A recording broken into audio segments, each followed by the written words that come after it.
ये कोई दुबई या अमेरिका नहीं और ना ही कोई कल्पना की दुनिया है, बल्कि ये एक छोटा सा एशियाई देश है जहाँ कुछ रिपोर्ट्स के अनुसार हर छठा व्यक्ति करोड़पति है। एक ऐसा देश जिसकी प्रति व्यक्ति जीडीपी अमेरिका और ब्रिटेन जैसी महाशक्तियों से भी कहीं ज़्यादा है।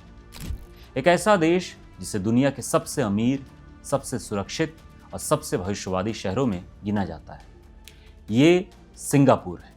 लेकिन क्या आप यकीन करेंगे अगर मैं आपसे कहूँ कि आज से सिर्फ 60 साल पहले ये देश गरीबी, गंदगी, दंगों और हताशा का दूसरा नाम था। अगर मैं कहूँ कि 1960 के दशक में यहाँ की आधी से ज़्यादा आबादी झुग्गियों में रहती थी, जहाँ ना साफ पानी था, ना बिजली और ना ही कोई भविष्य। ये एक ऐसे देश की अविश्वसनीय कहानी है जिसे उसके पड़ोसी ने नाकाम और बोझ समझकर खुद से अलग कर दिया था और फिर उसने अपनी तकदीर अपने हाथों से लिखी। ये कहानी है चमत्कार की, एक ऐसे बदलाव की जिसने सिर्फ एक पीढ़ी में एक देश को जमीन से उठाकर आसमान पर पहुंचा दिया। तो सवाल यह है कि सिंगापुर ने यह किया कैसे? वो कौन सी जादू की छड़ी थी जिसने एक संसाधनहीन बंजर द्वीप को सोने की खान बना दी? आज हम इसी रहस्य से पर्दा उठाएंगे। हम उस हैरत अंगेज बदलाव की कहानी बताएंगे जिसने सिंगापुर को वो बनाया जो आज है। आप शायद सोच रहे होंगे, हर छठा व्यक्ति करोड़पति। यह आंकड़ा सुनने में थोड़ा अजीब लगता है ना? लेकिन कई स्टडीज यही बताती है। और ये कहानी सिर्फ पैसों की नहीं है, ये कहानी है उस जिद की, उस दूर की सोच की और उन कड़े फैसलों की जिन्होंने एक देश का भाग्य ही पलट दिया। इस कहानी के केंद्र में एक ही इंसान है जिसे आधुनिक सिंगापुर का वास्तुकार कहा जाता है, ली कुआन यू। ये समझने के लिए कि सिंगापुर आज इस मुकाम तक कैसे पहुंचा, हमें उस दौर में वापस जाना होगा जब सिंगापुर का जन्म आंसुओं और अनिश्चितता के बीच हुआ।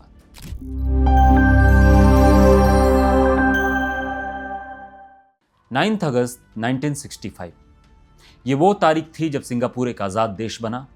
लेकिन ये कोई जश्न का दिन नहीं था, ये एक मजबूरी थी। 2 साल पहले ही 1963 में सिंगापुर बड़े उत्साह के साथ मलेशिया फेडरेशन का हिस्सा बना था। उन्हें लगा था कि एक बड़े देश से जुड़कर उनकी आर्थिक और सामाजिक परेशानियां हल हो जाएंगी। लेकिन ऐसा हुआ नहीं।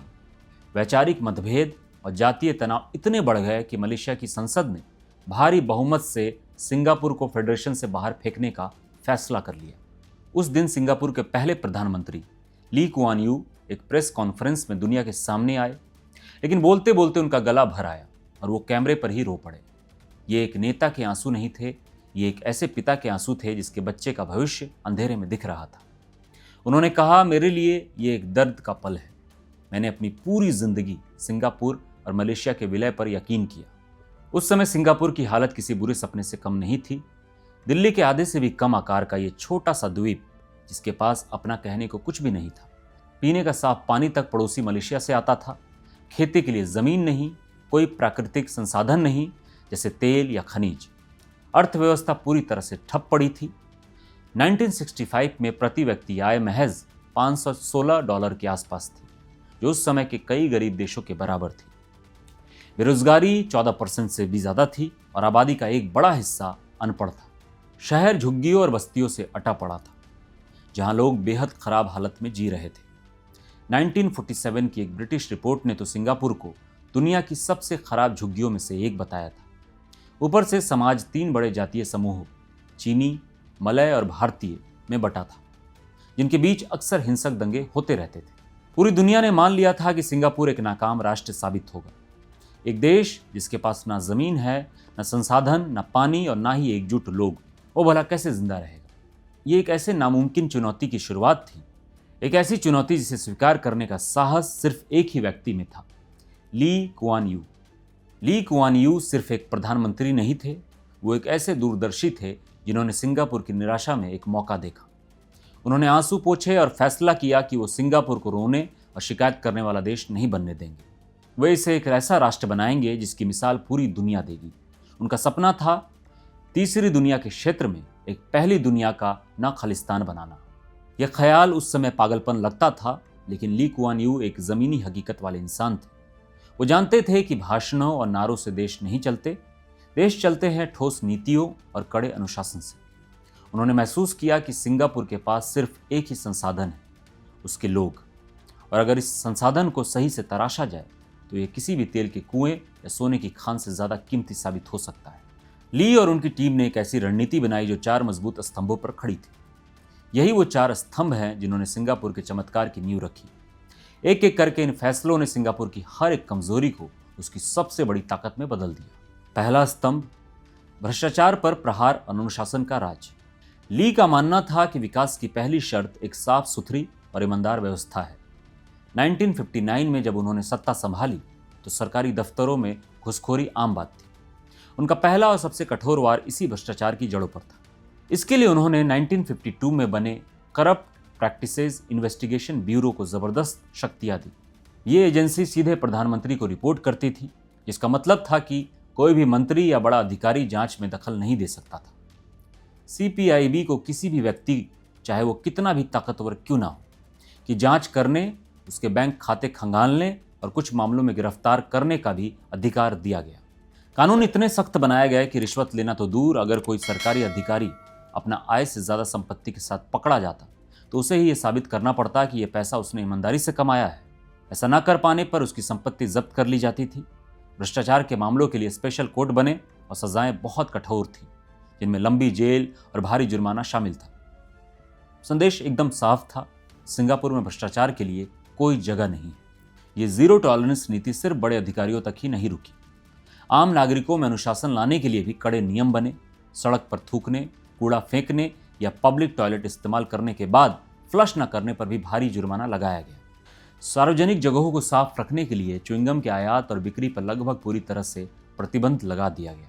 हालांकि कुछ चिकित्सकीय प्रकार की गम आज उपलब्ध हैं।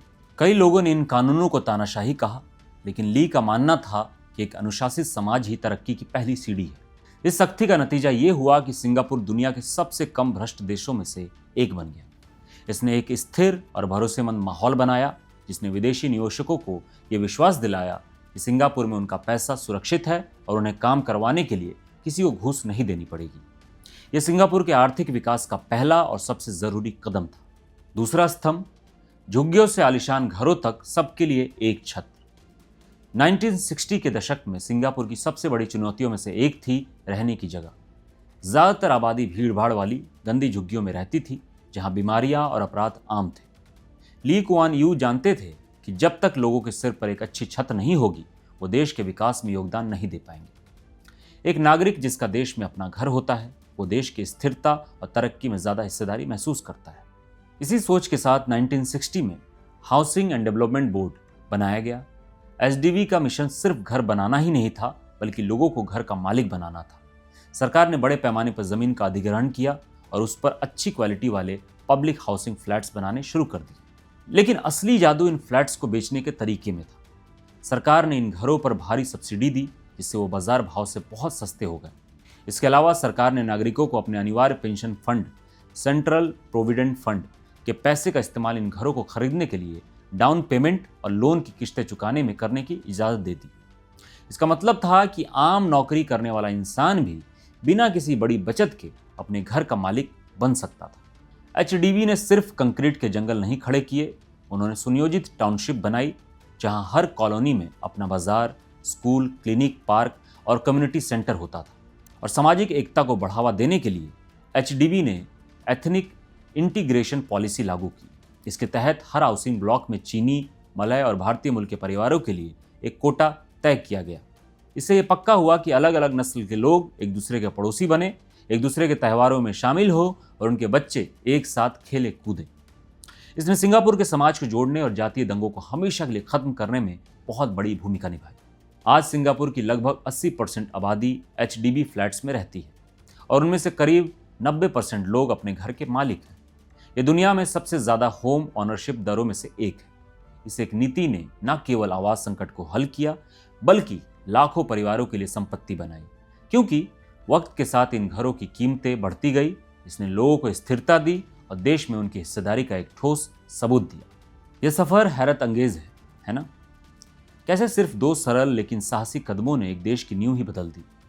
अगर आपको बदलाव की ये कहानी पसंद आ रही है तो एक पल निकाल कर उस लाइक बटन को दबाइए और हमारे चैनल को सब्सक्राइब कीजिए, क्योंकि आगे की कहानी और भी ज़्यादा दिलचस्प होने वाली है।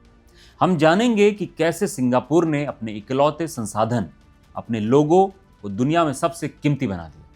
तीसरा स्तंभ, लोगों में निवेश, शिक्षा से कौशल तक। ली बार बार कहते थे कि सिंगापुर के पास कोई कुदरती दौलत नहीं है सिवाय उसके लोगों के। इसलिए उन्होंने शिक्षा को राष्ट्रीय प्राथमिकता बना दिया। उनका लक्ष्य सिर्फ लोगों को पढ़ाना नहीं था, बल्कि एक ऐसी वर्ल्ड क्लास वर्कफोर्स तैयार करना था जो भविष्य के उद्योगों की जरूरत को पूरा कर सके। पहला बड़ा बदलाव भाषा नीति में हुआ। सिंगापुर ने द्विभाषी नीति, बाइलिंगुअल पॉलिसी अपनाई। इसके तहत हर बच्चे के लिए अंग्रेजी पढ़ना अनिवार्य कर दिया गया ताकि वो दुनिया की अर्थव्यवस्था से जुड़ सके।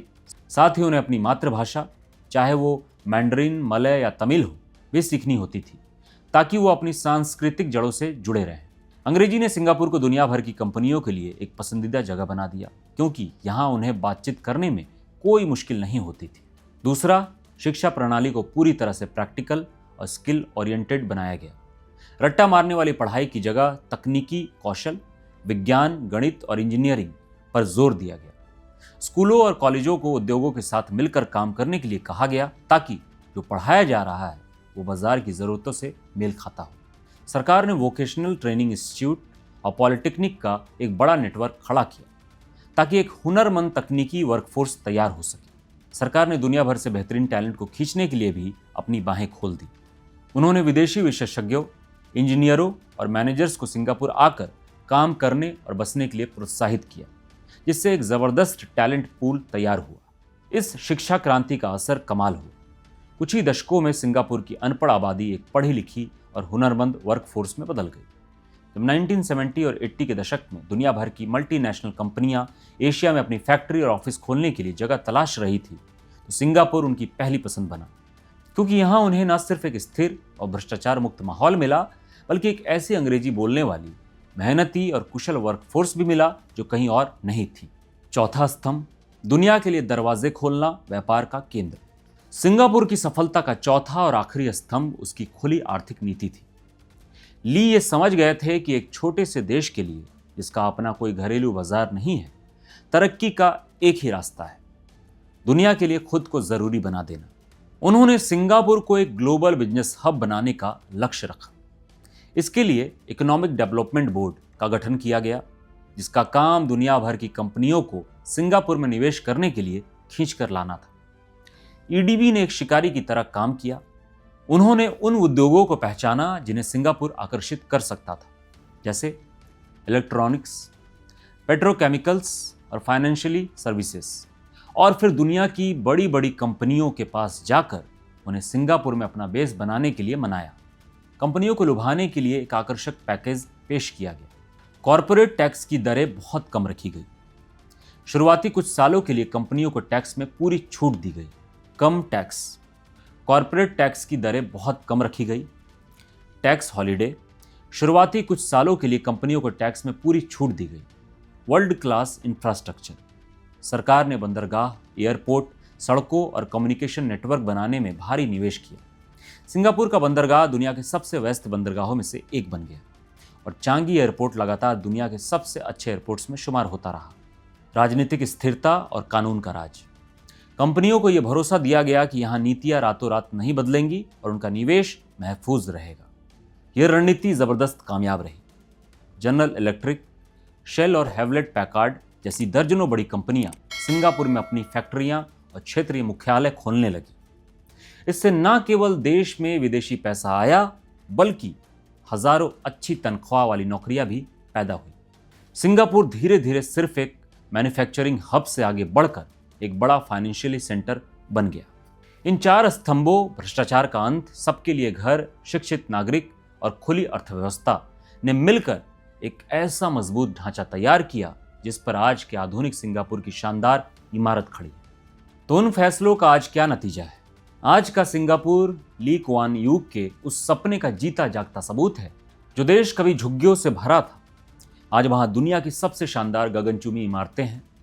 मरीन बे सैंड्स का मशहूर सिलहुट, गार्डन्स बॉय द बे के भविष्यवादी सुपर ट्री और साफ सुथरी और हरी भरी सड़कें सिंगापुर की पहचान बन चुकी है। आर्थिक आंकड़े तो हैरान कर देते हैं। 1965 में जहां प्रति व्यक्ति जीडीपी $516 थी, वही आज ये क्रय शक्ति क्षमता पीपीपी के आधार पर $1,50,000 से भी ज़्यादा है, जो इसे दुनिया के सबसे अमीर देशों में से एक बनाता है। अब आते हैं हमारी शुरुआती सवाल पर, यहाँ हर छठा व्यक्ति करोड़पति क्यों है?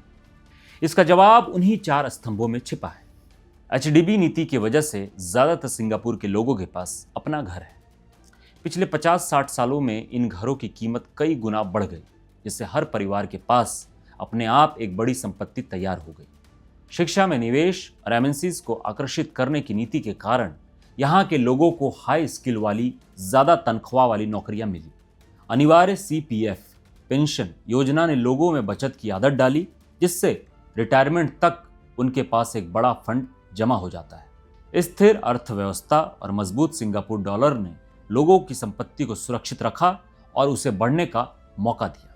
इन सभी वजहों ने मिलकर एक ऐसा इकोसिस्टम बनाया जहां आम परिवारों के लिए पैसा बनाना संभव हो पाया। ये कोई लॉटरी नहीं थी, बल्कि दशकों की मेहनत, योजना और अनुशासन का नतीजा था। आज सिंगापुर सिर्फ अमीर नहीं है, बल्कि जीवन की गुणवत्ता के लगभग हर पैमाने पर दुनिया में टॉप पर है, चाहे वो स्वास्थ्य सेवा हो, सुरक्षा हो या शिक्षा हो। सिंगापुर की कहानी हमें क्या सिखाती है? यह हमें सिखाती है कि किसी देश की तकदीर उसकी ज़मीन या कुदरती खजानों से तय नहीं होती। ये तय होती है उसके नेतृत्व की दूर की सोच से, उसकी नीतियों के असरदार होने से और उसके लोगों की जिद से। ये कहानी एक ऐसे नेता की है जिसने अपने देश के लिए एक बड़ा सपना देखा और फिर उसे हकीकत में बदलने के लिए एक कड़े और अलोकप्रिय फैसले लेने से भी नहीं हिचकिचाया। ये उन लोगों की कहानी है जिन्होंने अनुशासन और कड़ी मेहनत को अपनी जिंदगी का हिस्सा बनाया, ताकि उनकी आने वाली पीढ़ी एक बेहतर भविष्य देख सके। सिंगापुर ने यह साबित कर दिया कि सही नज़र और इच्छा शक्ति के साथ एक छोटा सा संसाधनहीन द्वीप भी दुनिया के मंच पर एक दिग्गज बन सकता है। ये एक पीढ़ी में तीसरी दुनिया से पहले दुनिया तक की यात्रा है। तो अगली बार जब आप सिंगापुर की चमक दमक देखें, तो याद रखिएगा कि इस चमक के पीछे आंसू, पसीना और 60 साल की अथक मेहनत छिपी है। ये एक चमत्कार की कहानी है, एक ऐसा चमत्कार जिसे इंसानों ने अपनी मेहनत से मुमकिन बनाया है। अब हम आपसे एक सवाल पूछना चाहते हैं, क्या भारत जैसा एक विशाल और विविधताओं से भरा देश सिंगापुर के इस कामयाब मॉडल से कोई सबक सीख सकता है? अपनी राय कमेंट्स में ज़रूर बताइएगा और देखने के लिए धन्यवाद।